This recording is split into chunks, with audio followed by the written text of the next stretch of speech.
d'État américain Tom Perriello, envoyé spécial du président Barack Obama dans la région de Grand Lac, est l'une des personnalités politiques qui a le plus scruté le mouvement de notre président national Étienne Tshisekedi depuis Bruxelles, Paris jusqu'à Kinshasa, comme vous le voyez accueilli ce mardi 2 août 2016 dans la résidence privée du président Étienne Tshisekedi à Mulumba. Il s'est livré aux caméras de nos confrères. Suivons tous sans grand commentaire.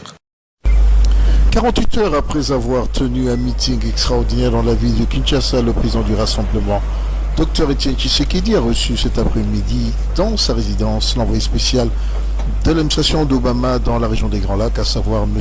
Thomas Perriello.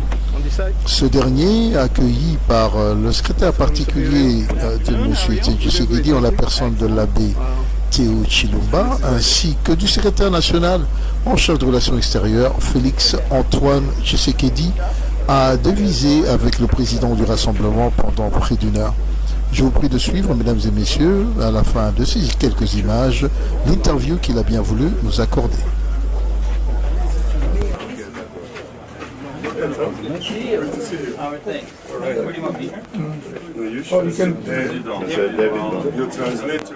Mesdames et messieurs, Congolais et Congolaises, sur ce même rendez-vous qu'a accordé le président Tshisekedi à l'envoyé spécial du président Barack Obama, M. Tom Perriello, nous vous proposons une traduction intégrale de tout ce que l'envoyé spécial du président Obama a dû échanger avec nos confrères amis de la presse, notamment Abraham Lwakabwanga, Code 243, EDTV et les autres. Suivons.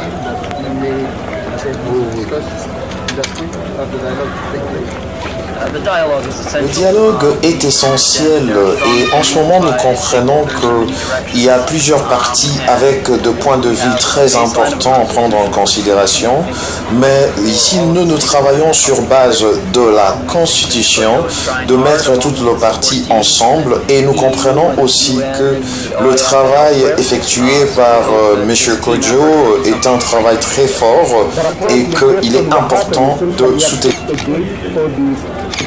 Mettre ensemble le groupe de soutien sans consulter les autres partis politiques de l'opposition, est-ce que cela va rendre la tâche facile pour ce dialogue?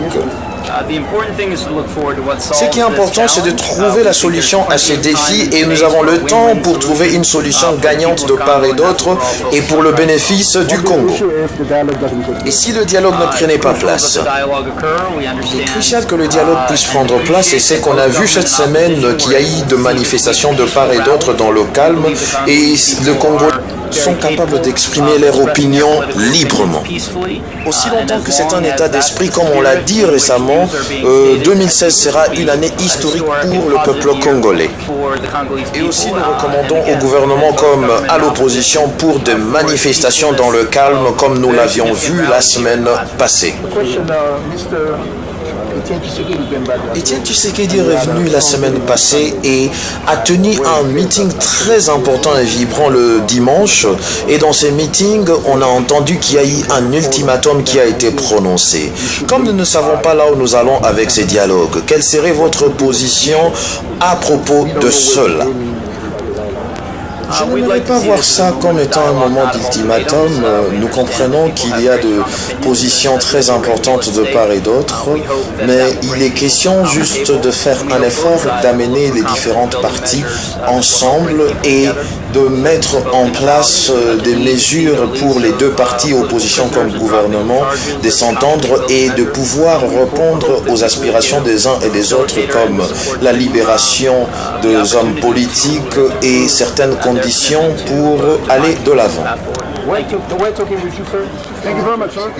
Venu de recevoir avec le président du Rassemblement, M. Tom Perriello. Dimanche dernier, le président du Rassemblement a déclaré que M. Eden Kodjo serait indésirable, le qualifiant de kabyliste. Est-ce qu'il y a un nom qui a émergé depuis ces 48 heures? Non, nous avons simplement passé la situation en revue et expliqué les raisons pour lesquelles, raisons valables d'ailleurs, pour lesquelles nous avons récusé M. Kodjo et évidemment parler de la situation politique actuelle. On n'a pas évoqué le nom d'un éventuel facilitateur. Mais face au préavis lancé par le président, et nous sommes pratiquement à une trentaine, disons quarantaine de jours avant la date fatidique du 19 septembre, si le dialogue ne tient pas place, qu'est-ce qui pourrait se passer? Mais il faut comprendre ici que le dialogue est une initiative de la communauté internationale que l'UDPS avait immédiatement acceptée et dont le but était justement d'arriver à déminer cette situation pour éviter évidemment la catastrophe. Donc on ne doit pas regarder dans notre direction. Il y a des responsables à la crise actuelle, une crise artificiellement créée dans le but de positionner un seul individu. Ben, s'il y a de la casse plus tard, ce sera à ces responsables d'en tirer les conséquences et non pas à nous. À propos de casse, on a dénombré un mort cet après-midi, un jeune combattant tué. Un petit commentaire? Ben oui, mais le choc, évidemment, je suis outré par ce comportement, et d'autant plus que c'est un de plus, on va encore dire, de ces assassins qui composent la milice privée de M. Kabila, qui en est à la base, et je dis, ça suffit. Qu'est-ce que les Congolais peuvent espérer après cette rencontre? Les choses peuvent aller dans un sens? Une négociation possible? Oui, je pense, et je peux pouvoir le dire ici, que la communauté internationale suit attentivement la situation.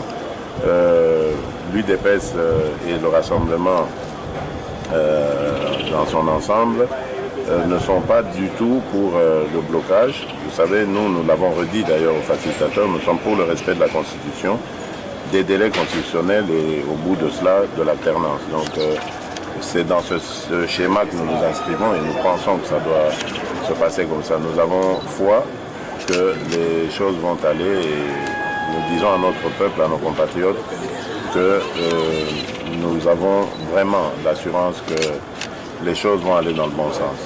Des sources non confirmées, et nous continuons à continuer les informations, on attend dire un possible préparatif d'un coup d'État, coup de force militaire. Dans une telle éventualité, quelle serait la position de l'UDPS? Bon, vous savez que l'UDPS est une organisation politique, elle n'est pas du tout armée, et que l'option que nous avons levée de notre combat, de notre lutte, c'est la non-violence, c'est par la non-violence. Donc tout individu ou groupe d'individus qui s'inscrirait dans cette voie-là nous trouvera face à lui. Donc nous ne ferons jamais de quartier avec ceux qui bafouent la loi. Admettons que nous arrivons au 19 septembre et qu'un nouvel médiateur s'est présenté à cette date-là. Vous êtes toujours prenant par... Le 19 septembre n'a rien à voir avec la facilitation, le dialogue ou quoi que ce soit. Le 19 septembre, c'est le jour où la CENI doit convoquer le corps électoral. Si ce n'est pas le cas, ça signifierait que les élections n'auront pas lieu avant le 19 décembre, date de la fin du mandat de M. Kabila. Donc dans ce cas, le dialogue peut servir à arranger maintenant ce qui va se passer après le départ de Kabila le 19 décembre. Donc ça, il n'y a pas de problème. Donc nous pourrons comprendre que l'UDPS se positionne en tête avec son président en cas d'une transition après le départ du président Kabila? On n'en a pas parlé. Voilà. Quel serait le plan B de l'UDPS au cas où on n'arrive pas à se comprendre les deux partis? Au cas où les deux partis n'arrivaient pas à se comprendre. Où ça, au dialogue? Oui. Ah ben, je crois que nous prendrons à témoin la population et la communauté internationale aussi, parce que l'initiative du dialogue, nous pensons que c'est une voie, la meilleure en tout cas, qui peut nous amener à un changement de pouvoir de manière pacifique dans ce pays, qu'il n'y ait pas d'effusion de sang. Donc, si nous avons l'impression, parce que si cela ne marche pas, c'est le camp Kabila qui aura bloqué l'évolution des choses, mais nous prendrons à ce moment-là le peuple et la communauté internationale à témoin. Je vous remercie. Merci.